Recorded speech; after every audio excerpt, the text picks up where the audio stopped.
My name is Anthony Moore, and today I'm going to show you a sample lesson utilizing the Clunk strategy for reading through texts.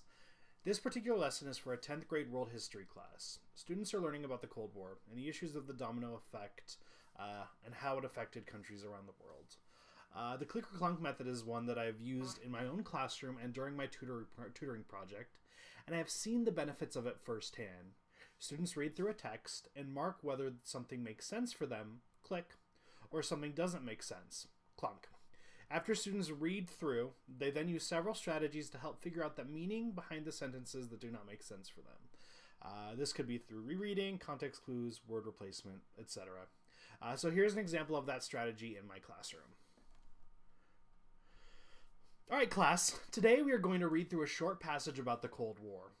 While we are reading through it, I want you to mark everything that you do understand in the passage with a plus sign. Those are your clicks. You can use those to help you understand the parts of the passage you don't understand. Anything that is confusing to you, I want you to mark with a minus sign. Those are your clunks, and it is our job as historians to go back and see if we can figure out the correct meaning of that passage using quite a few tools at our disposal. So I'm going to read through this. Remember, I want you to put plus signs for things that you do understand and minus signs for things you do not understand.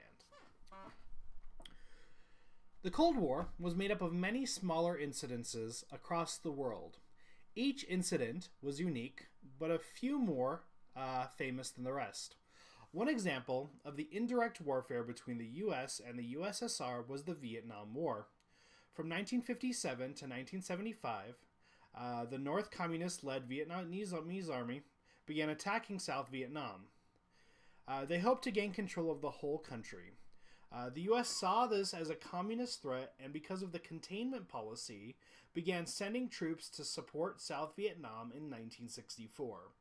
The Soviet Union, in turn, provided significant monetary support to North Vietnam. Unfortunately, the war essentially turned into a stalemate. U.S. troops pulled out in 1973, and South Vietnam fell to the Northern Communist forces 2 years later. So, are there any parts of this section that clunked for you while you were reading it? Yes? So, the first strategy I want you to do is reread those sections and see if it makes sense to you the second time. Did any of the passages click for you a second time? A few. Good. Let's explore one of the sentences that are still clunking for you. Anyone care to share? This sentence? One example of indirect warfare between the U.S. and the USSR was the Vietnam War from 1957 to 1975.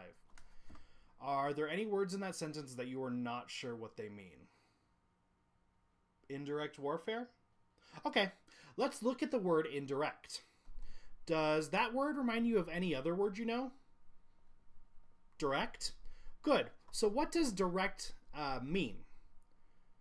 When you are the one who is doing something. That's a great definition. Thank you very much. If that's what direct means, what do you think direct warfare means? When you are the one who is fighting the war? Fantastic. That's perfect. So, let's look at the next part. This word has a prefix attached to it. The prefix is in.